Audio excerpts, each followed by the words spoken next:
pueden darse cuenta con tocar a los niños si tienen fiebre o no, ¿no? Bueno, ¿y por qué será un síntoma? El síntoma es lo que la gente refiere. Ya, yo me siento así. ¿Qué refiere la gente que tiene fiebre? ¿Qué han sentido ustedes cuando han tenido fiebre? Mejor dicho. ¿Se siente bien? ¿Se siente chévere? No, pues uno se siente mal, siente que le arde el cuerpo, los ojos, o se siente muy caliente así. Entonces, no sé si ustedes se acuerdan, en el AYEPI, ahí están los signos de alarma y de peligro, ¿no? Estos son los signos de alarma naturales, la fiebre y el dolor. Existen para cuidar el cuerpo de un daño potencial. En este caso, la fiebre nos está alertando de que puede haber algo malo. En especial, uno piensa en esto, ¿no? En infección. No siempre la fiebre es una infección, pero casi todo el mundo piensa que la fiebre es una infección, ¿ya? Y bueno, esto es el primer punto, porque las infecciones, digamos que son lo más grave, ¿ya? Bueno, aquí hay algo especial, verán, ¿no? Vamos a hablar tres temas que son largos, pero no vamos a hablar todo de esos temas. Vamos a hablar unas cosas nomás, porque si no, no acabamos. O sea, ustedes deben leer esa información que se les dio y si quieren ampliar por su cuenta la lectura del tema. Se les preguntará de lo que está escrito en los documentos, porque o si no, no alcanzo. Yo no les voy a dar en una diapositiva, vamos un montón de tiempo. Entonces vamos a ver algunas cosas nomás, ¿no? Como unos tips. Entonces, el primer tip, la fiebre va a ser 38 grados. ¿Por qué? Pues es que eso depende de la fisiología, no depende de otra cosa. O sea, hay unos rangos normales, lo que se llama la homeostasis, ¿no? El mantenimiento normal del cuerpo, homeostasis. Y hay un rango normal, pero hay un rango de fiebre. El rango usual de fiebre es esto, ¿ya? Eh, y la fiebre como un mecanismo de respuesta fisiológica, corporal, regulada en el sitio donde se regula la fiebre. ¿Cuál es el sitio donde se regula la fiebre? Se controla la fiebre. Entonces ayuda en una cosa, está en el cerebro, El hipotálamo. el hipotálamo, ¿no? En un sitio especial, ¿en cuál?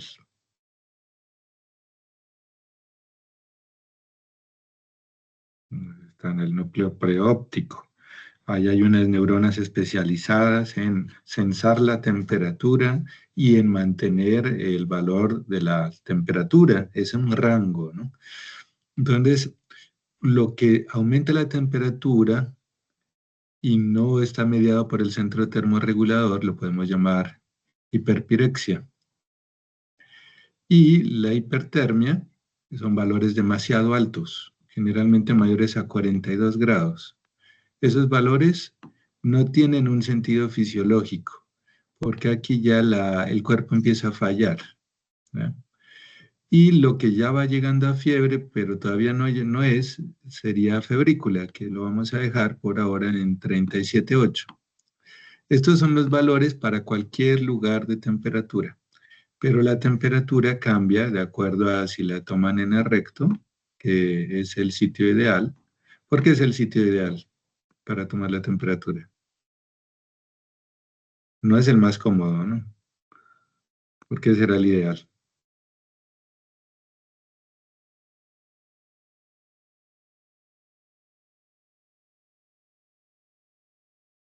¿Qué pasa si uno está tomando un café caliente?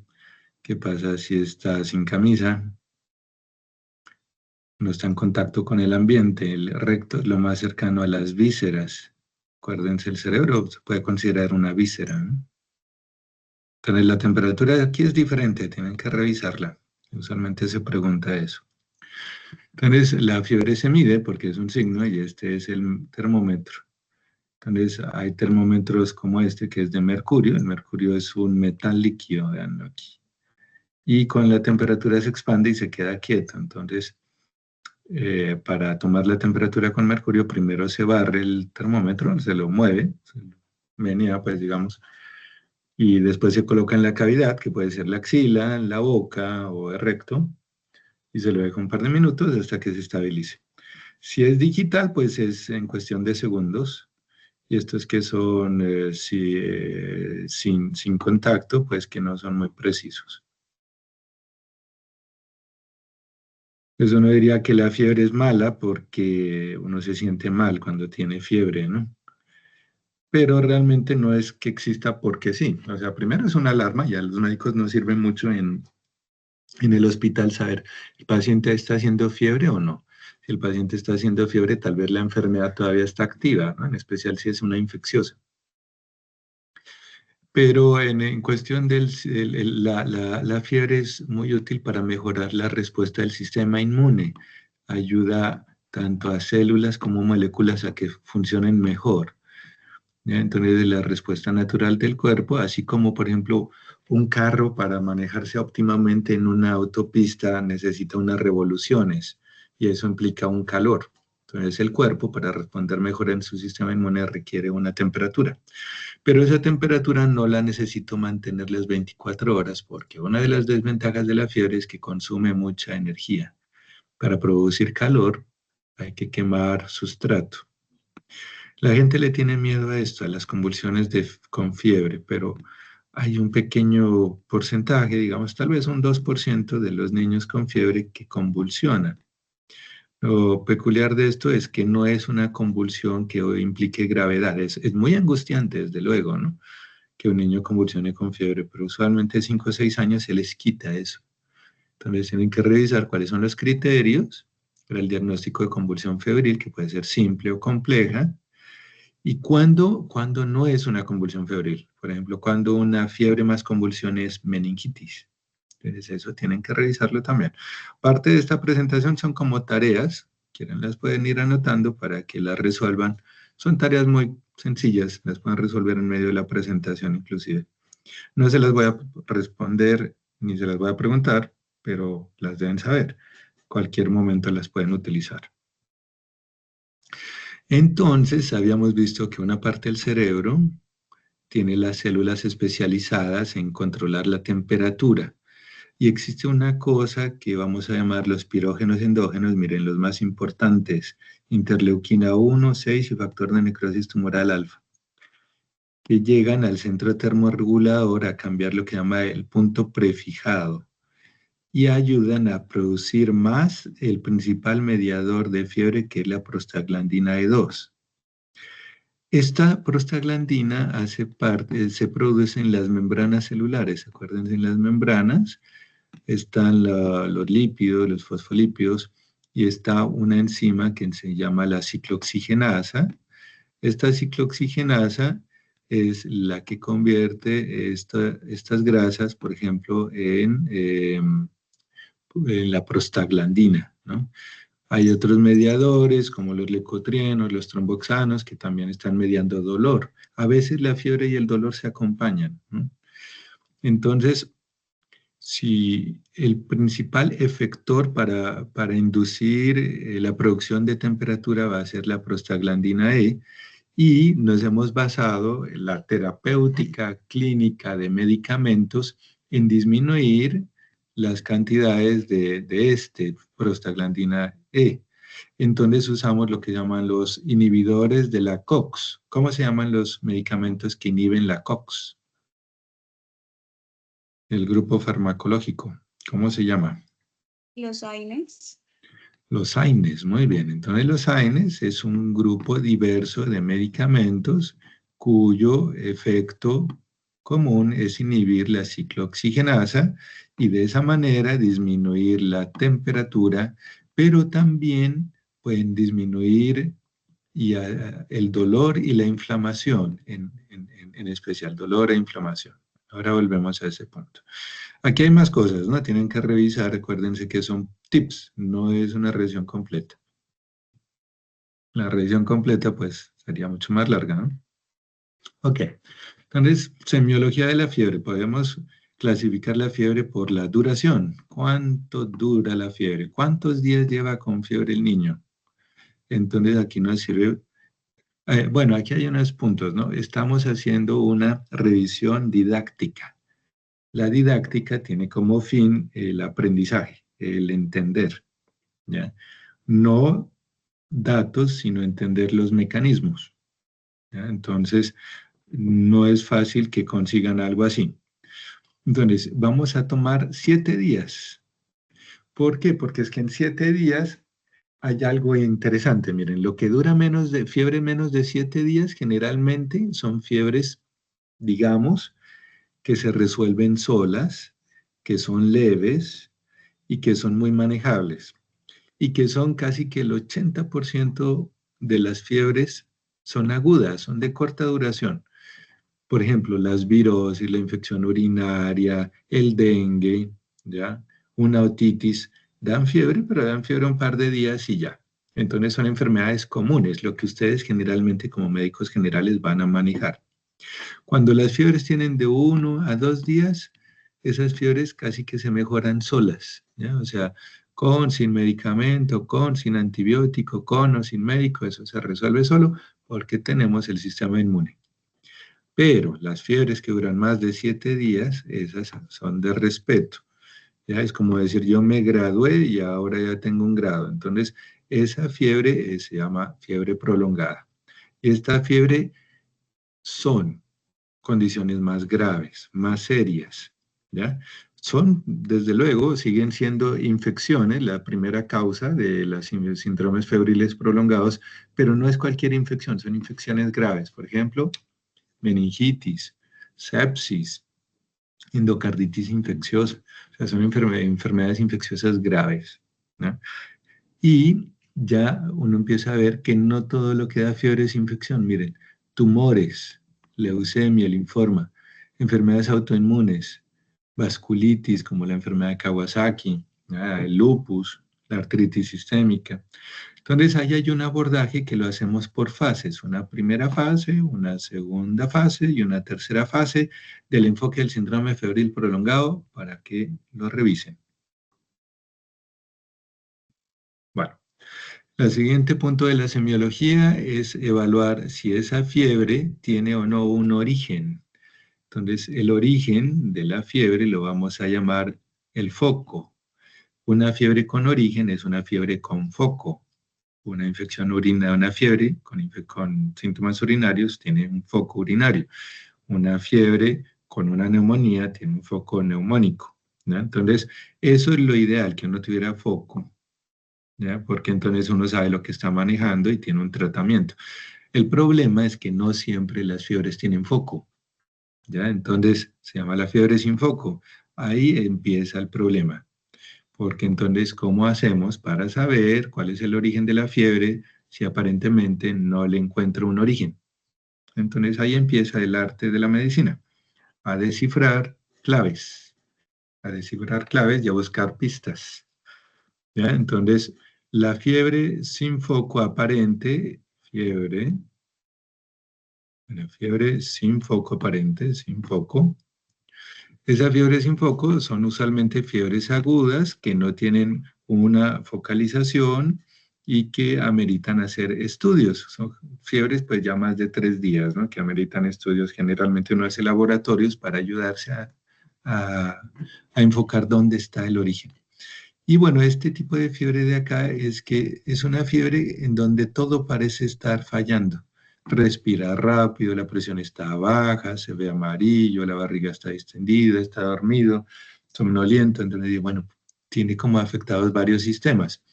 Esta fiebre es como de mayor gravedad y se asocia mucho a una complicación de la fiebre, que es la sepsis, ¿ya? Entonces, según el foco, podríamos enfocarla así.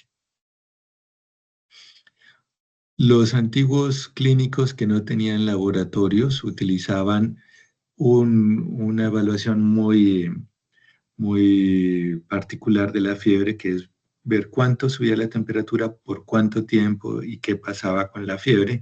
Y esos eran patrones de fiebre que se asociaban a ciertas enfermedades, como la salmonelosis, como a la tuberculosis. Este tipo de patrones pues ya no los hacemos porque pues están las ayudas diagnósticas que nos resuelven mucho más rápido que estar vigilando a una persona 3, 4, 5, 7, 10 días a ver cómo se comporta la fiebre. Bueno, lo que queremos con el niño con fiebre, primero es ver si tiene una infección, o sea, si es algo de gravedad, y dentro de las infecciones ver unas infecciones graves de origen bacteriano, eso se llama infección bacteriana grave. Este grupo de enfermedades tienen un problema y es que pueden matar, pueden llevar a la muerte a los pacientes. Entonces, este grupo de enfermedades tiene que diagnosticarse rápido y tratarse rápido, generalmente con antibiótico.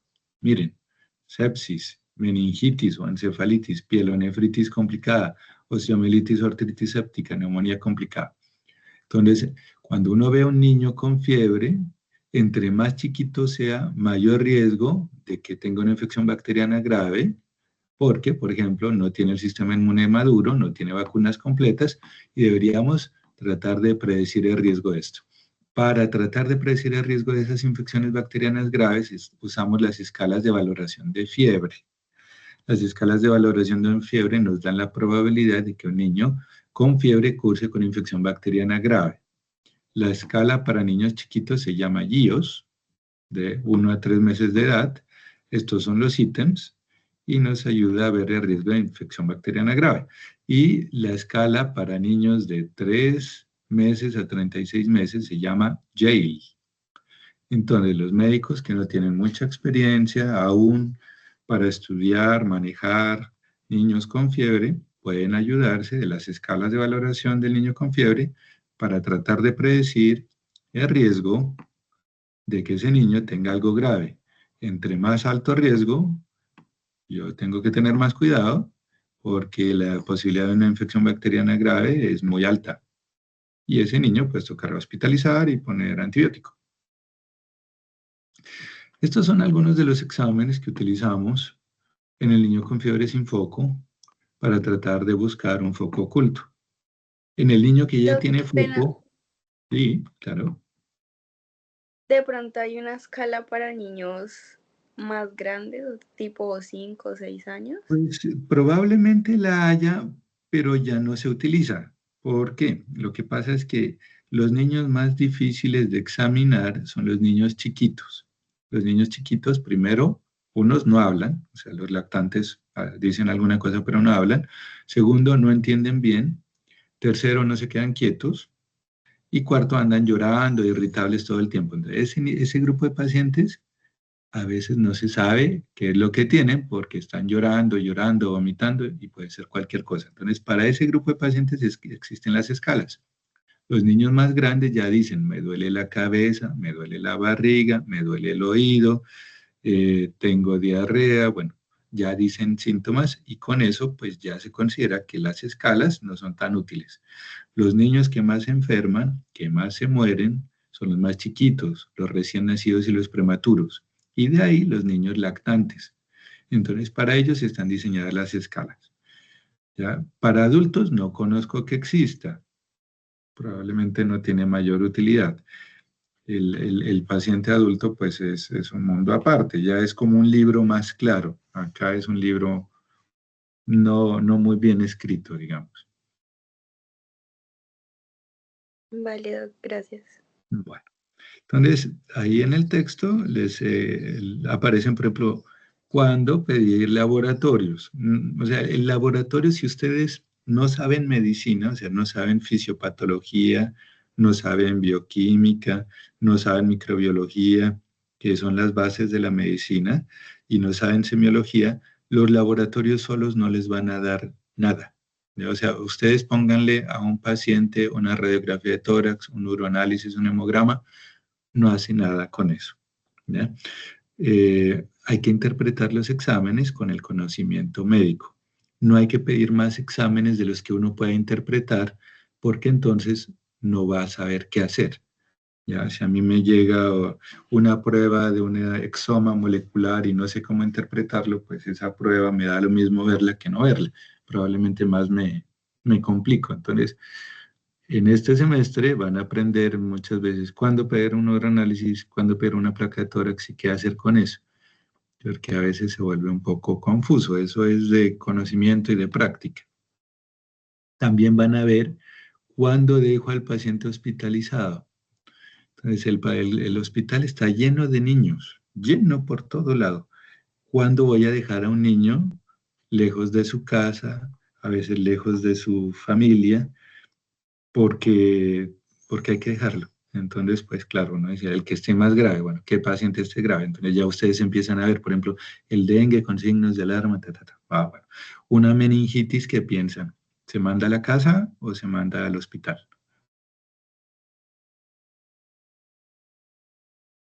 Meningitis aguda, ¿cómo lo van a manejar?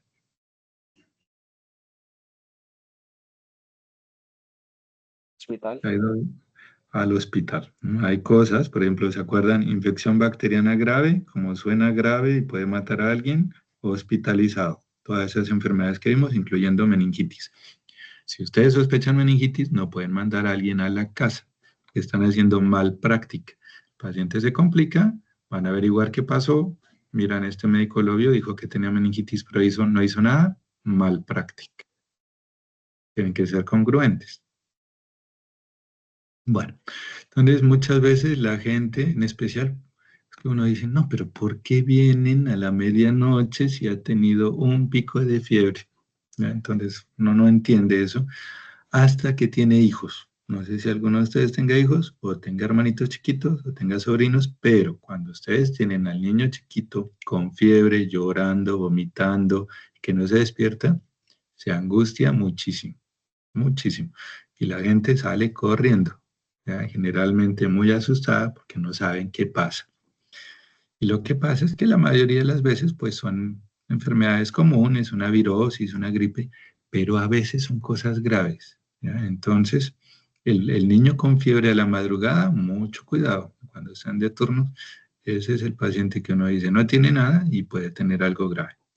Entonces, lo primero que uno tiene como misión en la medicina es educarlo. Lo que nosotros nos formamos por años, toca que lo entienda la gente. O sea, bueno, usted viene porque tiene fiebre, yo le digo que acaba de revisar al niño y le puedo asegurar por ahora que no tiene una enfermedad grave, que lo puede manejar en casa y que le voy a dar este tratamiento. Pero si el niño sigue con fiebre más de 3 días, si el niño no le come nada, si el niño se pone morado, si el niño le silban las costillas y lo ve como extraño, o si el niño, digamos que, no sé, pues empieza a vomitar todo eso, pues tráigalo otra vez por urgencia, los signos de alarma. Esa es la educación, ¿no? Con eso la gente queda más tranquila. Dice, bueno, ya me revisó el médico, me dijo que no es nada grave, entonces ya quedo más tranquilo, por ejemplo. De ahí hay unas cosas que hacer con el niño que tiene fiebre sin que sean medicamentos y otras que es dar medicamentos. Entonces vamos a ver que hay cosas que controlan la fiebre sin que sean medicamentos. Cosas sencillas como quitar la ropa al niño permite que se airee y que el calor se irradie y pierda calor. Entonces dejarlo en pañal o desnudo si es un niño pequeño. Tener una habitación bien ventilada en donde entre aire fresco y circule y refresque al niño. Ponerle compresas de agua tibia o incluso una tina con agua tibia que se recomienda que sea 18 grados centígrados, ayuda a bajar la temperatura. Darle líquidos abundantes para que se hidrate, para que pueda sudar, ayuda a bajar la temperatura. Entonces, estas son medidas generales de control de temperatura con el niño con fiebre. Y está lo que llamábamos los AINES, ¿no? Entonces, en los AINES tenemos los AINES que inhiben selectivamente la COX-2 o que inhiben todo la COX-1, digamos. Entonces, la COX está en todas las membranas celulares. Cuando la inhibimos, pues se inhibe también la replicación celular y está a riesgo de gastritis, por ejemplo. Entonces, lo ideal sería inhibir la COX-2 que está solo en algunas células de la inflamación. En pediatría, de una les digo, no usamos COX-2, no me culpen a mí, no se usa COX-2, no sé por qué, no usamos COX-2.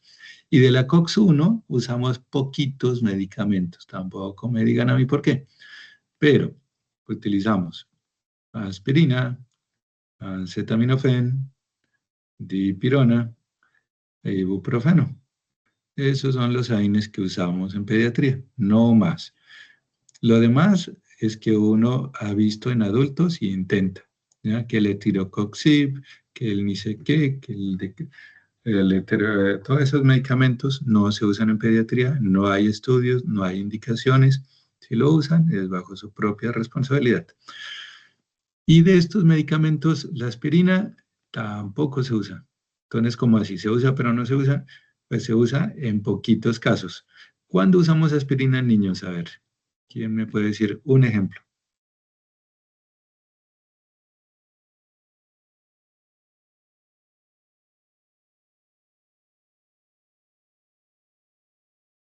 La aspirina fue el primer medicamento contra la fiebre. Uno diría, pues, ¿por qué no lo usamos, no? Entonces, la aspirina la usamos para la enfermedad de Kawasaki, para la fiebre reumática y como antiagregante plaquetario. No como analgésico, no como antipirético, no como antiinflamatorio, a excepción de esos 3 casos. ¿Qué tiene riesgo en niños en especial de la enfermedad Reye? Ya verán ustedes, les toca ver qué es la enfermedad de Reye. Bueno, de ahí aparecen estos dos, miren, paracetamol o acetaminofén y metamizol o dipirona.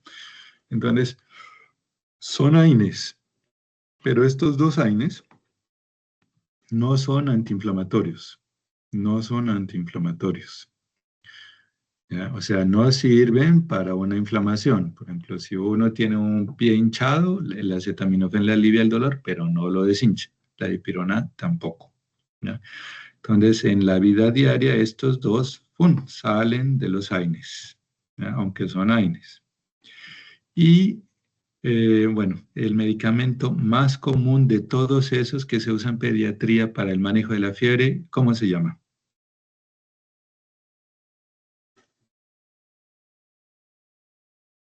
¿Cuál será el medicamento? ¿Será la aspirina, acetaminofén, dipirona? Acetaminofén. El acetaminofén. En pediatría en especial, formulamos acetaminofén casi que a todos los pacientes, ¿ya? Ese es el medicamento que deben aprender muy bien. Los demás no importa tanto. Estos de acá, para neonatos, el cierre del ductus arterioso, lo demás no se usa. Chao. Entonces, acetaminofén, el medicamento de cabecera, una muy buena marca, Dolex Niño, presentación de niños chiquitos y de niños grandes, 7 más. La dosis, esto tienen que aprenderlo de memoria, porque esto es lo que van a formular cuando vean niños. Si no saben formular esto, pues, bailas. Entonces, 10 a 15 miligramos por kilo, aquí me falta anotar kilo, cada 4 a 6 horas. Este es el intervalo, esta es la dosis. Esta es la presentación del 2 más. A veces aparece también como 160 miligramos. Ojo, todos los que usan el ChatGPT, inteligencia artificial y empiezan a ver acetaminofén, les saca las dosis de Estados Unidos, que ya son de 120. Aquí no hay de 120. Entonces, ojo, usen estas presentaciones. De ahí, pues, algunas veces usamos lo que se llama el Advil Children, ibuprofeno. Esta es la dosis, es diferente la dosis, es diferente el intervalo. Casi no lo usan los pediatras, no les gustan los AINES. Los nefrólogos, peor, que tienen mucho temor a la nefritis, a la necrosis tubular, a la alergia. Yo uso esto todos los días porque, pues, como ustedes mirarán, yo soy reumatólogo y ahí manejo inflamación y de estos medicamentos, pues, este es el antiinflamatorio y el naproxeno. Y pues, este es muy útil en hospitales, ¿ya? Hay acetaminofén en ampollas, o sea, para aplicación endovenosa, pero no hay en todo lado, en pocos sitios hay. La dipirona se consigue hasta en la farmacia de la esquina y allá incluso se la ponen en la intramuscular si ustedes la piden, pero mi obligación es decirles que ustedes, ojalá, que no lo formulen. O sea, yo me he pasado diciendo no hagan, no hagan, no hagan, pues, no sé, tal vez estoy exagerando un poco. Pero bueno, el problema de la dipirona es que hay un grupo importante de pacientes que les da anafilaxia. ¿Qué será anafilaxia? ¿Alguien sabe qué es anafilaxia? ¿A qué suena anafilaxia?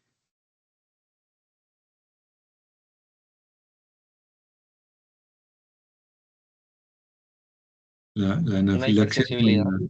una hipersensibilidad, ¿ya?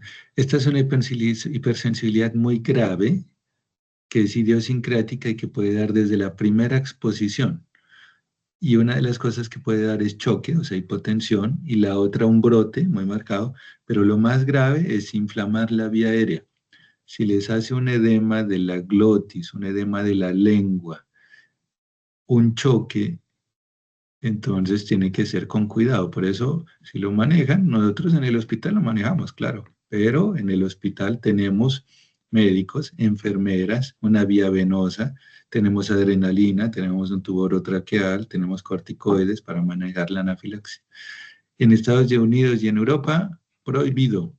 Si ustedes usan esto, los van a ver qué salvajes son ustedes. Pero acá lo usamos mucho, no solo en Colombia, sino en otros países de Sudamérica. En otros sitios está prohibido y la gente puede mirar eso y dicen, ¿por qué este médico me formula dipirona si está prohibido en Estados Unidos? Y no entienden que acá sí se usa, por ejemplo. Bueno, para finalizar, fiebre, entonces este es un niño que tiene una otitis media aguda y como parte de la otitis media aguda tiene fiebre, entonces vamos a manejar la fiebre mientras el antibiótico surte efecto.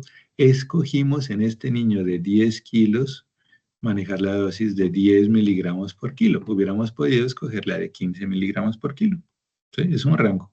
Entonces, la primera parte es ver qué dosis le corresponde. Entonces, la dosis sería, el niño pesa 10 kilos y la dosis es 10 miligramos por kilo. Entonces, 10 por 10, la dosis de este niño va a ser de 100 miligramos.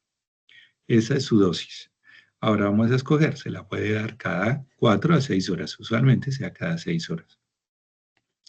Y de ahí vemos, si la presentación que le voy a formular son 150 miligramos en 5 mililitros, pero yo necesito 100 miligramos, esto es menos que 5. ¿Ya? Entonces, haciendo una regla de 3, puedo obtener el valor de 3.3 mililitros. ¿Ya? Entonces, un mililitro de esta solución de 150 miligramos, ¿cuántos miligramos tiene? Si 150 miligramos tienen 5 mililitros, o un mililitro, ¿cuántos miligramos tiene? ¿Cuánto será? 30. Muy bien, porque 30 miligramos en un mililitro por 5 mililitros me da 150. Entonces, 30 por 3.3 me da 330. A ver, no, perdón. Ahí la estoy embarrando yo. 30 miligramos por 3.3 da 99, ¿no es cierto? Y necesitamos 100. Entonces, esa es la dosis del paciente. Entonces, estos son de los padres de la medicina. La humanidad tiene tres grandes enemigos, la fiebre, el hambre y la guerra, de los cuales por mayor y por mucho el mayor es la fiebre. Para los médicos de la antigüedad, la fiebre no tenía solución, no tenían antibióticos, no tenían acetaminofén, no tenían dipirona, no tenían cirugía.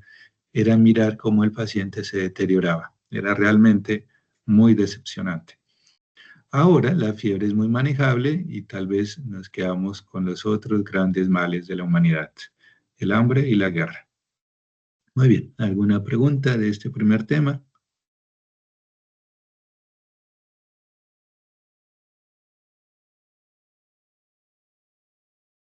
Los noto No, como muy callados o tal vez un poco aburridos, no sé qué será. Pero lo que les dije, entre menos participen ustedes, más aburrido se vuelve el tema. Porque es escuchar, escuchar. Bueno, muchachos, entonces descansemos 5 minutos. En 5 minutos continuamos con antibióticos a las 2:50. Vale, doctor.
Bueno, entonces vamos a continuar con la segundo tema. El segundo tema es de antibióticos. Entonces, vamos al tema. Bueno, entonces el tema de antibióticos, digamos que es una historia muy bonita porque, digamos que con los antibióticos, los médicos adquirimos una herramienta capaz de curar, que realmente es algo impresionante, o sea, poder vencer una enfermedad con unas pastas o unas inyecciones es realmente un hito en la medicina. Esto permitió que la población aumentara su sobrevivencia de una manera dramática. Una de las cosas que permitió que la sobrevida aumentara mucho y que los médicos fuéramos vistos con respeto por la sociedad, porque éramos capaces de resolver problemas reales, ¿no? Entonces, el antibiótico, pues digamos que está incluido dentro de un grupo de sustancias con capacidades de destruir microorganismos. Estas sustancias pueden ser antisépticas cuando uno está, por ejemplo, en sala de cirugía, entonces se desinfecta la piel, ¿no? Entonces se pone clorexidina, isodine, por ejemplo, y después se hace la incisión de la piel. Entonces lo que uno busca es primero en las superficies desinfectarlas, ¿no? Pero digamos que el consumo de medicamentos con propiedades antibióticas ya se restringe a que la persona lo aguante, ¿ya? O sea, no podemos tomar isodine, no podemos tomar alcohol para tratar infecciones, ni colocarlo en la vena, ¿ya? Entonces, esa es una de las dificultades de estas sustancias con efecto antimicrobiano. En cambio, los antibióticos sí tienen utilidad humana. Entonces, Alexander Fleming descubre que los hongos, en este caso el penicillium, producen una sustancia de manera natural que se llamó la penicilina, con este descubrimiento en honor a este señor, que inhibe o destruye a unas bacterias que son otros seres vivos. En este caso, la bacteria que la inhibía era el Staphylococcus aureus. Y esa sería la definición clásica de antibiótico. Una sustancia producida por un microorganismo capaz de inhibir o destruir el crecimiento de otro microorganismo. Ahí no implica que sea una bacteria, un virus o un hongo, ¿ya? Pero en términos, digamos, prácticos, el antibiótico se equipara a un antibacteriano, ¿no? Aunque pues tenemos también antivirales, antiprotozoarios. Y esto nos cambia esta relación en la naturaleza antes de que hubiera antibióticos. Los microorganismos a los huéspedes le podían originar un problema. Cuando le originaban un problema, el problema podía ser una infección, que el huésped estuviera infectado, o una enfermedad como tal, que tenga síntomas de esa infección. Entonces el huésped responde con su sistema inmune para destruir o controlar esa infección. Esa es la relación natural bidireccional del microorganismo con el huésped. Cuando aparecen los antibióticos ya son artificialmente inducidos, el antibiótico va a tener un efecto sobre el microorganismo que se llama una sensibilidad o una sensibilidad a ese antibiótico. El microorganismo reacciona al antibiótico defendiéndose, originando la posible resistencia. Para que el antibiótico pueda actuar en el microorganismo que está en el huésped, tiene que ser ingerido por el huésped, asimilado, metabolizado y excretado, un mecanismo que se conoce como farmacodinámica, si no estoy mal, ¿no? Y el antibiótico le origina efectos secundarios o tóxicos al huésped. Esas relaciones se denominan el triángulo de Davis. Hay unos principios en el uso de antibióticos. Los antibióticos, como les comenté al inicio, los consideramos más que todo como antibacterianos y como tal funcionan para bacterias. No deberíamos formular antibióticos para virus influenza, para COVID, para gripes, para dengue, para bronquiolitis, porque el origen de esos cuadros son bacterias, son virus y no responden los antibacterianos. Si usamos un tratamiento antibiótico, empezamos a tener todos los principios de la farmacología. Eso quiere decir que tenemos que tener en cuenta qué persona lo va a consumir. Por ejemplo, si es un niño, si es una mujer embarazada, si es una persona con trasplante renal, ¿ya? Si es un anciano que tenga su función orgánica normal, y si damos un tratamiento debe ser tratamientos completos. Los tratamientos completos pues los aprendemos en las diferentes guías. Por ejemplo, en la guía de otitis, guía de neumonía, nos dirán tratamientos de 7 a 10 días, por ejemplo. Si no hacemos los tratamientos completos, lo que originamos es el riesgo de resistencia bacteriana a los antibióticos. Las dosis deben ser bien calculadas. Si las calculamos mal, si hay infratratamiento, también hay mayor riesgo de resistencia. Y si hay dosis más altas de lo normal, pueden originar toxicidad y efectos secundarios. Siempre hay que vigilar esos efectos secundarios y tratar de minimizarlos, y hay que cuidar los antibióticos. Entonces, si hay un antibiótico más barato que otro y que los ya son útiles, utilizar el más barato. Si hay un antibiótico que es de un espectro más estrecho, hay que usarla mejor que de un espectro amplio. Ahora vamos a ver qué es eso del espectro. Para poder escoger entre diferentes antibióticos en un hospital o en un ambiente pues, ya especializado, utilizamos los cultivos de las bacterias. Entonces, cogemos una bacteria de un líquido, por ejemplo, líquido como la sangre, como la orina, como una pus, y se cultiva en un ambiente propicio, en un medio de cultivo. Lo primero que se hace con la bacteria, digamos, es hacer la tinción de Gram, y después se cultiva. Cuando tienes la tinción de Gram, tú sabes si te estás manejando una bacteria Gram positiva o Gram negativa, y entonces le colocas en el cultivo adecuado y con unas concentraciones en unos discos de antibiótico adecuado. Entonces tú empiezas a ver, por ejemplo, que la bacteria crece, entonces la bacteria, digamos, no tiene problema en crecer. Si le empiezas a poner el antibiótico, la bacteria empieza a disminuir su concentración. El término en donde la bacteria ha disminuido su crecimiento por la concentración de antibiótico apropiada, la llamamos concentración mínima inhibitoria, en donde se controla el crecimiento bacteriano.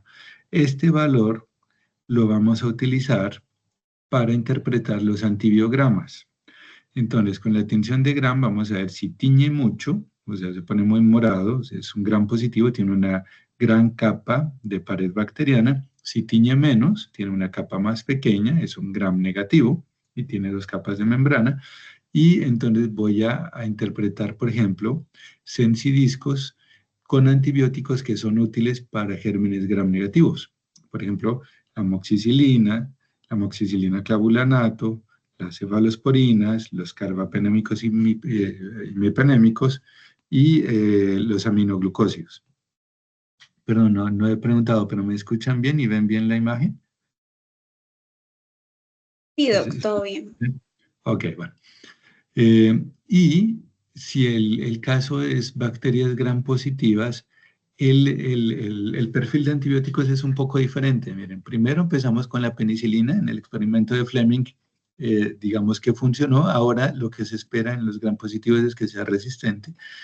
Después vamos, por lo menos el estafilococo dorado, ¿no? Pero pues hay otros, por ejemplo el enterococo puede ser sensible a la penicilina, de ahí vamos con los betalactámicos, otra vez las cefalosporinas, y miren, ya entra macrólidos como la eritromicina, la clindamicina, fosfomicina, ciprofloxacina, quinolonas, los glucopéptidos como la vancomicina.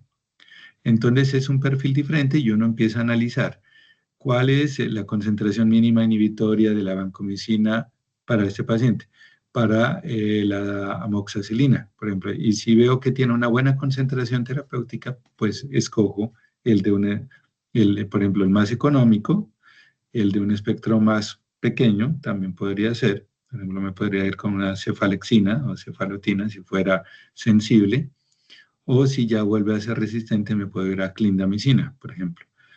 Y en gram negativos, si es resistente a beta-lactámicos, una buena alternativa son los aminoglucósidos, por ejemplo. Y esa es una de las utilidades del antibiograma y de la concentración mínima inhibitoria. Bueno, los antibióticos son un grupo muy amplio de sustancias terapéuticas con utilidad no solo humana, o sea, también se utilizan en la veterinaria, ¿no? Y vamos a empezar a clasificar los antibióticos, por ejemplo, si el antibiótico es capaz de matar la bacteria, es bactericida, y si no la mata, sino que la deja lenta para que su metabolismo sea lento y el sistema inmune la pueda derrotar más fácil, son bacteriostáticos. De ahí vamos a ver lo del espectro. Entonces, acuérdense, el espectro tenemos bacterias gram positivas, bacterias gram negativas, bacterias anaerobias, bacterias intracelulares. Un amplio espectro cubre 2 o más de esos campos. Un espectro intermedio es más corto y un espectro estrecho cubre una sola cosa. Por ejemplo, penicilinas antiestafilocóxicas como la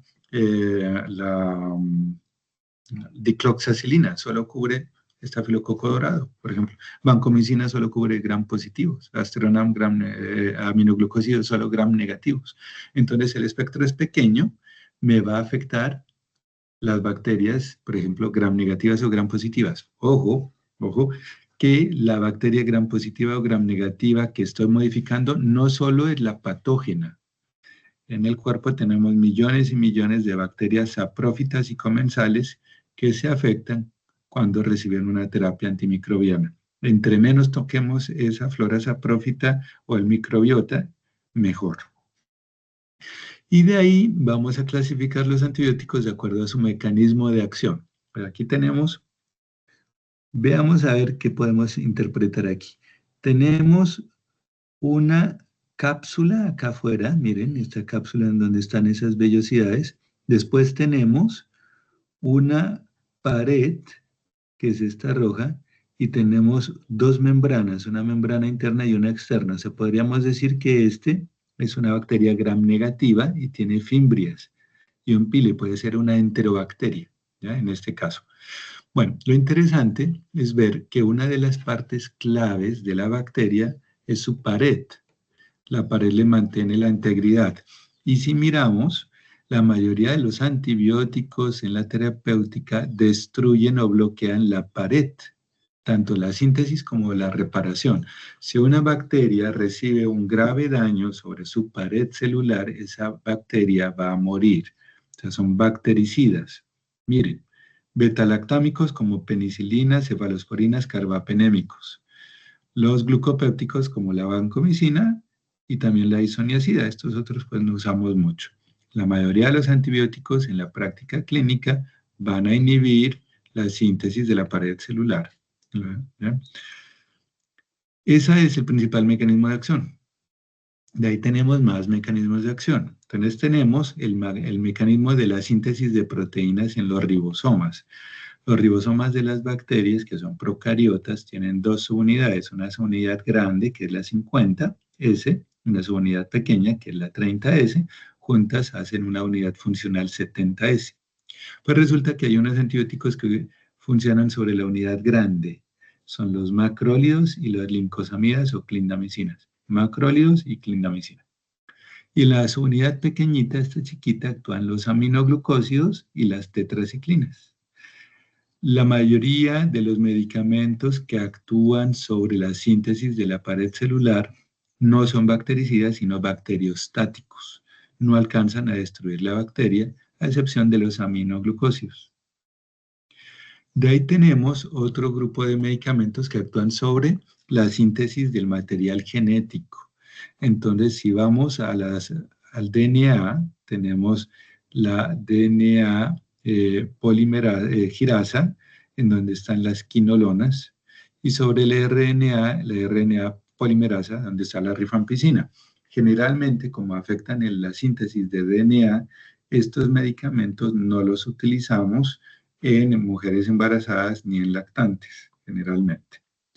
Tenemos una vía enzimática importante que es clave para las bacterias, que es el ácido fólico. Al inhibir la síntesis de ácido fólico, con trimetoprim o con sulfamethoxazol, se está también haciendo un efecto antibiótico en estos microorganismos. Se pueden mezclar antibióticos buscando mejorar eficacia o mejorar el espectro. Cuando esa mezcla de antibióticos es beneficiosa, entonces encontramos lo que se llama el sinergismo, ¿ya? Entonces un ejemplo de sinergismo es la mezcla de penicilina más aminoglucósidos, que es algo bastante utilizado, ¿no? Por ejemplo, ampicilina, gentamicina también es bastante utilizada. Pero hay que tener en cuenta que en ocasiones las mezclas no son tan buenas. Al mezclar los dos medicamentos disminuye su eficacia. Por ejemplo, penicilina más tetraciclina, penicilina más macrólidos. Bueno, las bacterias reaccionan a la exposición a los antibióticos para no dejarse destruir o matar. Una de las principales resistencias son las resistencias de producir enzimas para destruir los antibióticos. Eso lo llamamos resistencia enzimática, que está incluida dentro de las resistencias adquiridas. Una bacteria puede tener una resistencia adquirida cuando está expuesta a un antibiótico o ha recibido la información sobre resistencia antibiótica vía genética. O una bacteria puede ser naturalmente resistente desde su origen. Por ejemplo, el Mycoplasma pneumoniae tiene una cápsula muy gruesa que lo hace resistente al uso de los betalactámicos. El betalactámico no puede superar la cápsula del micoplasma, por lo cual no va a actuar los betalactámicos en el micoplasma. Cuando la bacteria, digamos que es sensible al antibiótico, pero induce resistencia, entonces tenemos la resistencia enzimática como uno de los mecanismos, como ejemplo la producción de las beta-lactamasas. Entonces, al producir enzimas beta-lactamasas, todos los beta-lactámicos que se expongan pueden ser destruidos o lisados, incluyendo la penicilina y las aminopenicilinas. Si esas penicilasas son más amplias, se llamarán de espectro extendido, y si son más pequeñas, de espectro estrecho. Entonces, ahí también hay una calificación de beta-lactamasas. También hay otras que son las cefalosporinasas. Ya si vemos otros mecanismos de resistencias, es que la bacteria cambia la proteína a la cual se fija el antibiótico. Entonces cambiamos, por ejemplo, en la pared las proteínas fijadoras de penicilina, en el ribosoma o en el núcleo las proteínas que son diana para el antibiótico. La bacteria puede tratar de expulsar el antibiótico que ha ingresado con bombas de flujo. Y la bacteria, en el caso de la síntesis del ácido fólico, puede buscar enzimas alternativas de producir ácido fólico más allá de la hidrofolato reductasa o tetrahidrofolato reductasa. Esta parte de los casos clínicos, pues la van a desarrollar ustedes con usos de diferentes antibióticos en condiciones clínicas y van a hacer la integración de que se haya formulado adecuadamente un antibiótico en la persona adecuada, la dosis adecuada, que se vigilen los efectos secundarios y que se traten esos efectos. Bueno, muchachos, preguntas, opiniones acerca de antibióticos.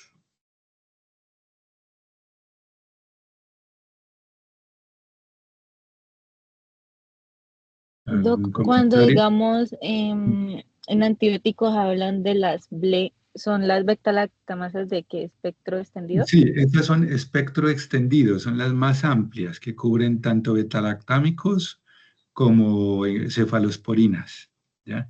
Las de espectro más estrecho cubren solo betalactámicos.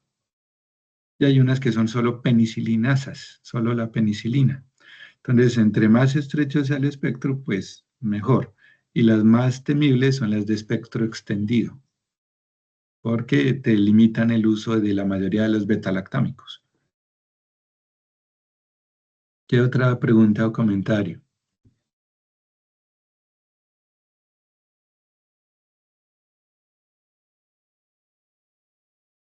Miren, búsquense esta página de YouTube, Antibióticos Generalidades de David Vargas. Es un video de 30 minutos que explica un poco más profundidad los mecanismos de resistencia antibiótica. Tiene muchos más datos, ¿no? O sea, ahí es como para profundizar lo que les acabo de comentar. Aquí hay mucha cosa, pero pues vayan con generalidades. ¿Algún otro comentario o pregunta?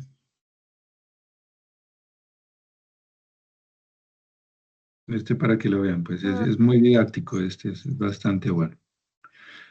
Entonces, descansemos hasta las 3:20 y vamos al último tema que es de sepsis. A las 3:20 volvemos a estar en contacto. Listo. Listo.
Hola. Bueno, disculpen la demora, es que me llamaron de la clínica, tenía que resolver algo, entonces se me alargó un poquito el descanso. ¿Están todos bien? Creo que falta uno. ¿Quién se retiró? A ver. Hugo, ¿qué será de Hugo? Los demás están, Aura María, Harry, Isabela, otra Isabela, Sí, Manuel, Doc, Manuel. aquí estamos. Sí, Y aquí estamos, Doc. Bueno, entonces, ¿hasta ahora tienen alguna pregunta, muchachos? De cualquiera de los temas, fiebre, antibióticos, el que quieran, está bien, puede resolver si tienen alguna duda. El último tema es un tema también bien interesante y que integra los anteriores, o sea, integra el de fiebre y antibióticos. Bueno, este es, por ejemplo, el tema de sepsis, ¿no? Entonces, aquí tiene como más amplio los contenidos, por ejemplo, la historia de la sepsis, las definiciones, la fisiología. Entonces, esto es como un resumen para estudiantes, ¿ya? Entonces, la idea es que se lo revisen, lo estudien bien. Claro, pueden buscar más fuentes, desde luego, ¿no? Pero pues esto es como lo más sencillo, tal vez un poco, se ve un poco largo, pero se lee rápido, ¿ya? Porque no trata de ser como lo más sencillo posible. Así son los tres temas, pues, que deben revisar. Y bueno, en cuanto a sepsis, pues, empezamos diciendo que la sepsis es de respeto, ¿no? O sea, la sepsis, si ustedes ven a alguien con sepsis, pues tienen que dedicarse a esa persona, porque implica que la persona está en alto riesgo de morir. Entonces, en la historia en general, el paciente séptico generalmente se moría. ¿Ya? Entonces, era un mal augurio. El paciente está séptico, bueno, ya hicimos lo que se pudo o ya no hay nada que hacer, ¿ya? Ahora hay mucho que hacer. Pero aún así, el paciente con sepsis tiene alto riesgo de morir. El paciente con sepsis, choque séptico que ingresa a la UCI, de acuerdo a la enfermedad que tenga, tiene un 40-50% de riesgo de morirse, aunque esté en la UCI. Entonces, es muy grave, muy grave. Hay algo que falla en la sepsis, y lo que falla, lamentablemente, es el huésped. ¿Cómo así? ¿Cómo así que falla el huésped? Pues acuérdense de la respuesta inmune a la infección. La respuesta inmune a la infección debe controlar la infección, ¿ya? Lo que pasa aquí es que la respuesta inmune a la infección es descontrolada y esa respuesta descontrolada origina problemas. Y de esos problemas originan falla de órganos secuenciales hasta la muerte, pero es originada por una infección. ¿Me entienden? Esa es la cuestión. ¿Qué se entiende por una falla orgánica? Entonces está esta definición que es SIRS. SIRS es la respuesta inflamatoria sistémica que tiene 2 de 4 criterios. Aquí hay 4: temperatura, frecuencia cardíaca, frecuencia respiratoria y recuento leucocitario. Entonces, 2 de 4, claro, puede tener 3, puede tener los 4, hacen diagnóstico de SIRS. En pediatría deben estar uno de estos dos obligatoriamente. Doc, qué La pena. temperatura, diga.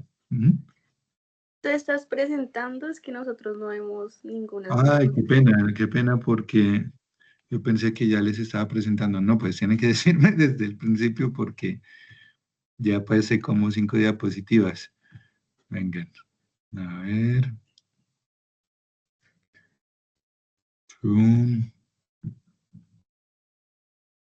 Bueno, las primeras no tenían mayor cosa. Es esto y esto. Ahora vamos en esta. Ahí ya se ve. Sí, Sí, mira. sí, Sí. Entonces, miren, los 4 criterios son la temperatura, la frecuencia cardíaca, la frecuencia respiratoria y el recuento de leucocitos, ¿ya? Entonces, en pediatría deben haber 2 de 4 y uno de los dos debe ser o la temperatura o los leucocitos. ¿Qué pasa aquí? Tanto la respuesta muy alta como muy baja, anormal, son un problema. hipertermia, que aquí lo consideran 38,5, o hipotermia, que lo consideran 36. Leucocitosis, generalmente más de 11.000, o leucopenia, menor de 4.000. Frecuencia cardíaca alta o baja, frecuencia respiratoria muy alta o baja, ¿ya?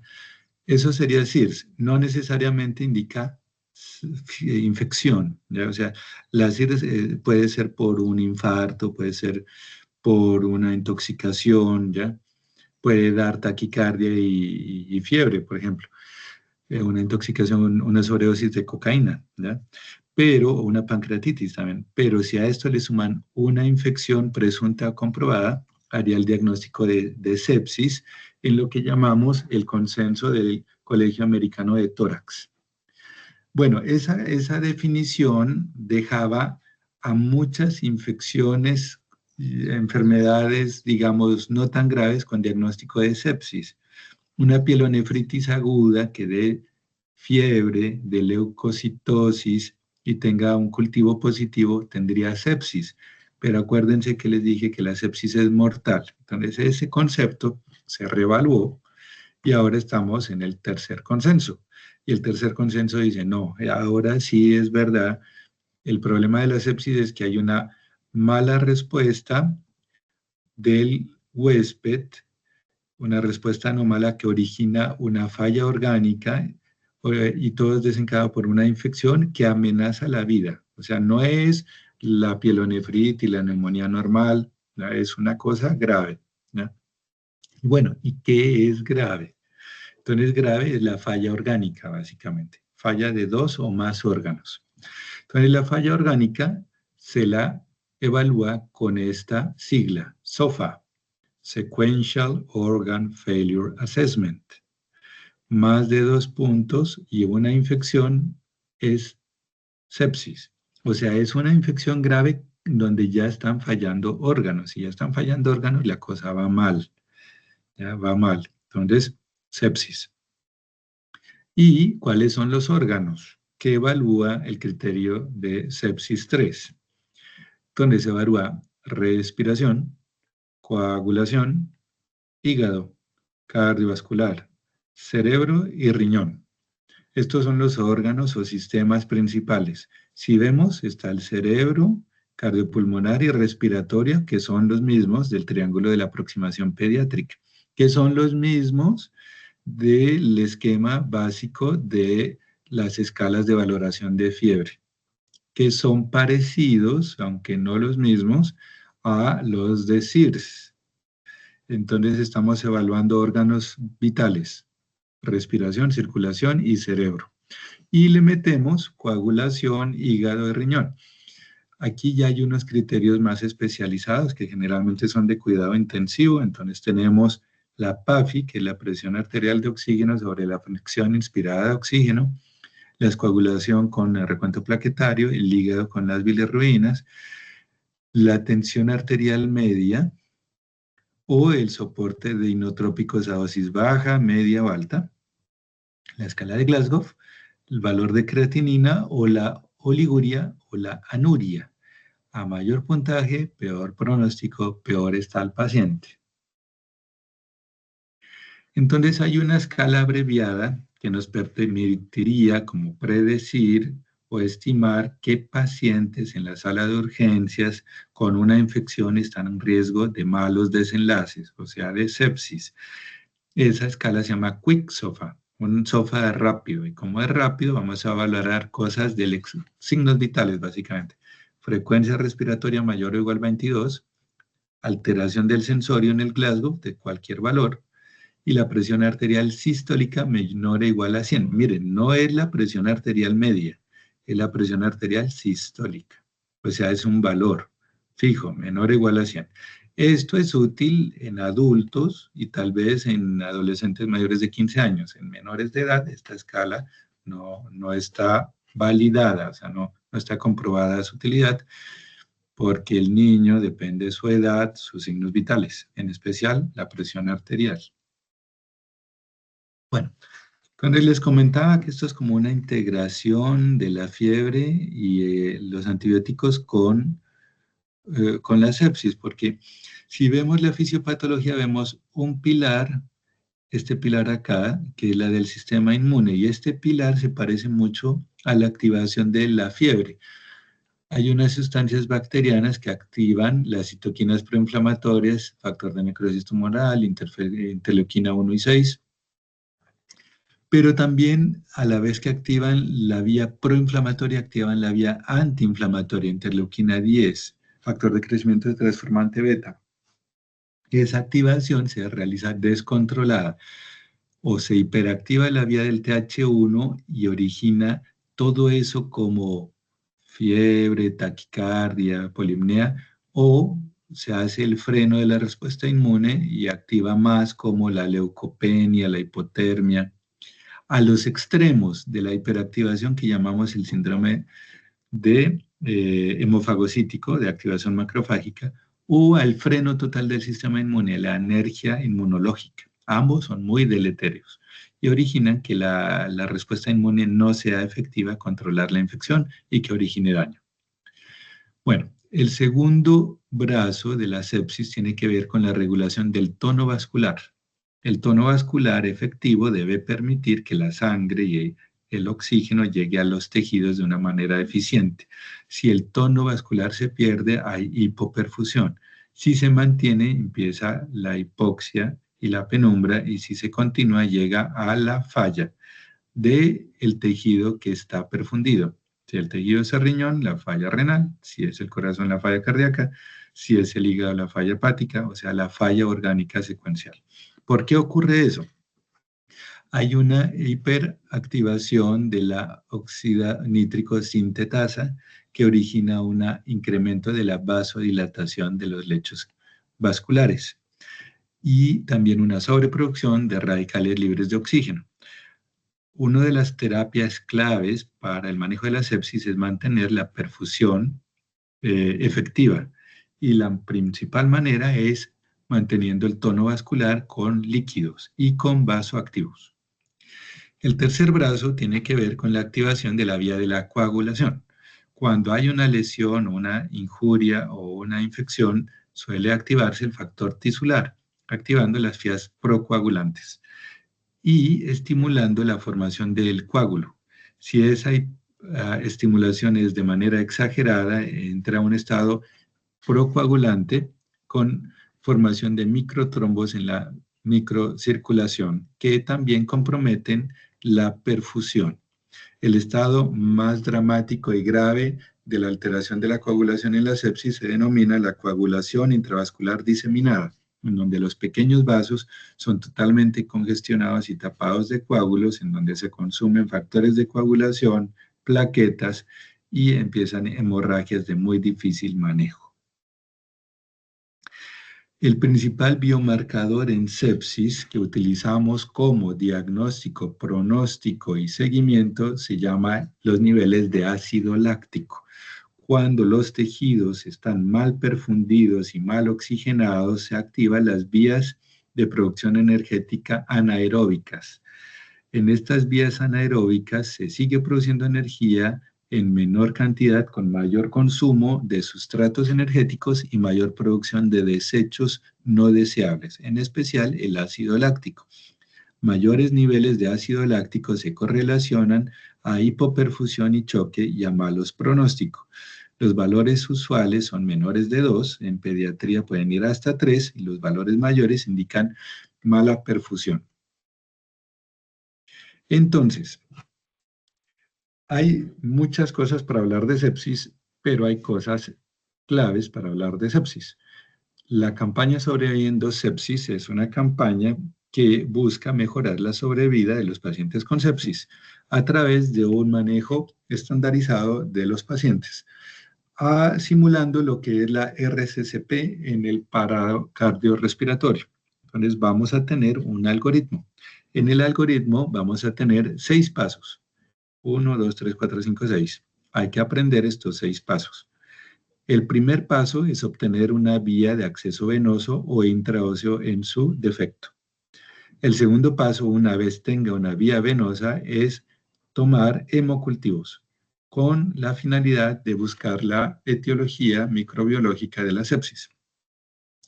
La sepsis usualmente es de causa bacteriana o por gram negativos o por gram positivos. En rara ocasión es de origen viral o parasitario, aunque no imposible. Hay pacientes con sepsis por dengue, sepsis por COVID, sepsis por malaria, pero en general lo que encontramos son bacterias gram positivas o gram negativas. Por esa razón, el tercer paso del algoritmo es iniciar antibiótico de amplio espectro de manera empírica que cubra gram positivos, gram negativos, anaeróbicos, ¿ya? Capaces de vencer resistencia a los antibióticos, porque se ha documentado que los pacientes con sepsis, la demora de cada hora en el inicio de antibiótico disminuye su sobrevida entre un 13 a un 16%.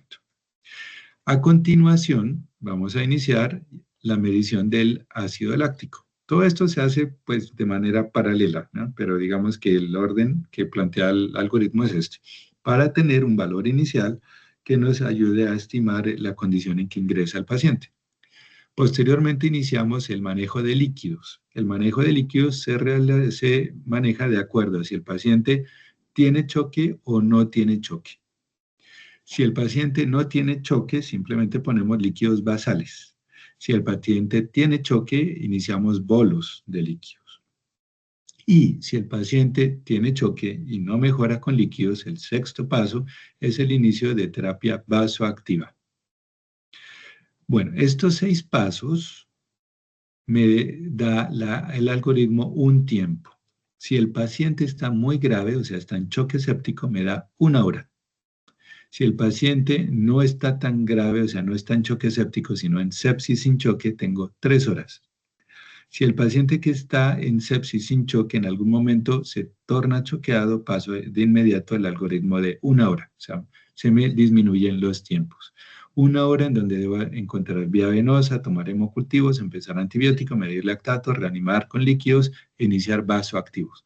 O sea, son pacientes que idealmente deben estar en una sala de reanimación con 1 o 2 médicos, con médico, con enfermera, con terapeutas y con monitor. Entonces, ¿por qué es tan importante el choque? Porque el choque es predictor de mortalidad. ¿Cómo documento el choque? Generalmente el choque se relaciona a la hipotensión. La hipotensión en adultos es menos de 90-60 de su presión arterial. En niños depende de la edad, pero no tengo tiempo para medir, tallar y calcular presiones y percentiles. Entonces la campaña me da este consejo. Si el niño tiene más de 5 años, la presión arterial sistólica menor de 70 es signo de choque. Niño de 5 a 10 años con presión arterial sistólica menos de 70 está choqueado. Si el niño tiene de 1 a 5 años, una presión arterial sistólica menor de 60 está choqueado. Y si el niño tiene menos de 1 año, la presión arterial sistólica menos de 50 está choqueado. Entonces la regla es 50 para menores de 1 año, 60 para 1 a 5 años, 70 para 5 a 10 años, 90 para mayor de 10 años. Esas son más o menos las presiones. Hasta ahí digamos que podríamos documentar un choque. Pero resulta que los niños pueden estar choqueados con tensión arterial normal. Eso se llama un choque compensado. Los niños pueden compensar a expensas de taquicardia, básicamente. Entonces, para evaluar cuáles pacientes están choqueados con o sin hipotensión, la Organización Mundial de la Salud da una pauta clínica de 3 hallazgos claves. Los 3 deben estar presentes para poder decir que un niño con clínica de choque está realmente choqueado. ¿Cuáles son los 3 signos clínicos? El primero, extremidades frías. Tocan las manos y las piernas y están frías, extremidades frías. Segundo, llenado capilar prolongado. Estiren el dedo índice y con el pulgar de la otra mano aprietan el pulpejo. Por 1 o 2 segundos liberan la presión y ven que hay una hipoperfusión y una recuperación de la perfusión. Esa recuperación de la perfusión normal debe ser de 1 a 2 segundos. Si se demora más de 2 segundos, indica hipoperfusión. Si tienen un llenado capilar más de 3 segundos más extremidades frías, el paciente puede estar choqueado. Si presenta el tercer signo clínico, que es tomar los pulsos periféricos. Pulsos periféricos muy débiles o muy rápidos es el tercer signo clínico de choque. Habíamos hablado de la reanimación hídrica del paciente choqueado. Se realiza con cristaloides, en especial con lactato de Ringer o solución salina. Son bolos de 10 a 20 mililitros por kilo y se pueden repetir entre 2 o 3 bolos. Si el paciente después de 3 bolos no recupera con su presión y su perfusión, continuará con el uso de vasoactivos. El paciente nefrópata, cardiópata, desnutrido, debe tener mucho cuidado con los bolos y usarlos más bajos, de 5 a 10 mililitros por kilo. Los antibióticos, como les dije, deben ser de amplio espectro, pero pueden orientar su abordaje de acuerdo a un enfoque sindromático de la sepsis. Si el paciente llega somnoliento y convulsionado, sospechan neuroinfección, harán cubrimiento en especial de gram positivos con vancomicina, pero también de gram negativos con meropenem. Si el paciente viene con distensión abdominal, dolor abdominal, vómito y diarrea, sospecharán una sepsis de origen gastrointestinal. Pueden iniciar piperacilina tazobactam, pueden iniciar ampicilina sulbactam, pueden iniciar ceftriaxona. Si es pulmonar, pueden iniciar vancomicina meropenem, pues todo depende de las probabilidades etiológicas del cuadro que están tratando. Los vasoactivos, pues mejoran la perfusión. Tenemos de los más comunes la noradrenalina, la dopamina. Si esos no mejoran, pueden aumentar la dosis o pueden ya usar otros como la vasopresina. Y si la bomba cardíaca está fallando porque también está fatigada y no se contrae bien, pueden utilizar inodilatadores como el mirrinone o la dobutamina. Estos manejos en general son de cuidado intensivo o de emergencias. El paciente con sepsis entonces puede tener una falla orgánica de múltiples órganos que ameriten una monitoría estricta de su frecuencia cardíaca, frecuencia respiratoria, saturación de oxígeno, temperatura, presión venosa central, gasto urinario en tiempo real y requerir soporte vasoactivos, manejo de líquidos, manejo de antibióticos, soporte de la nutrición enteral.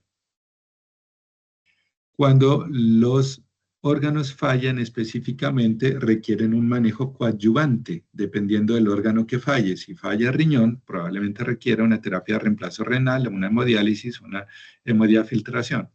Si lo que falla es la ventilación o oxigenación, un soporte ventilatorio invasivo o no invasivo. Si falla el soporte cardíaco, entonces con vasoactivos o incluso con terapia de circulación extracorpórea, membrana extracorpórea con ECMO.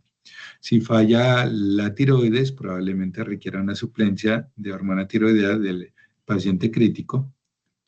Si falla la glándula suprarrenal con una dosis de estrés de hidrocortisona, si lo que tiene es una falla hematológica por anemia muy severa, trombocitopenia severa, coagulopatía severa, con terapia de transfusiones de hemoderivados.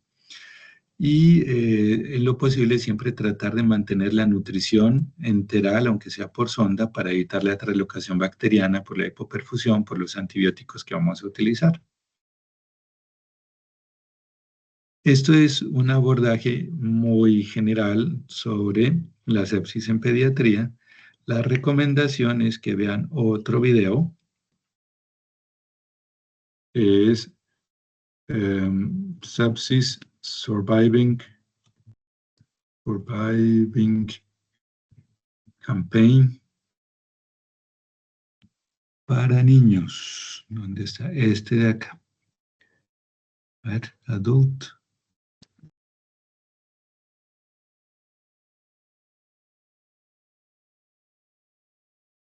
Bueno, aquí hay varios videos que hablan sobre la campaña sobre endosepsis, pero hay uno que es el video completo, este.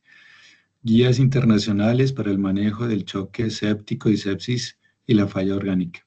Entonces, pues esto dura 2 horas, pero es muy completo. Hay capítulos de ventilación, de antibióticos. Les recomiendo que lo vean para que completen pues la información general sobre la atención del paciente con sepsis.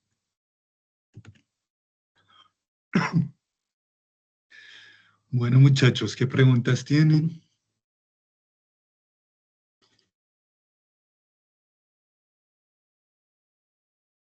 ¿Qué comentarios tienen?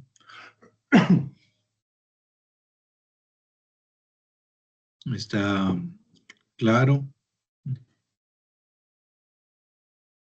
Sí, doctor, claro. Bueno, entonces les queda como tarea y como recomendación leer los documentos y en lo posible ver los videos. Para el próximo martes tenemos un examen escrito, tienen que llevar lapicero, una hoja, que es escrito de los temas que acabamos de ver, temas claves de lo que acabamos de ver. Bueno, muchachos, entonces, que pasen buena tarde. Ya nos estamos viendo en la rotación.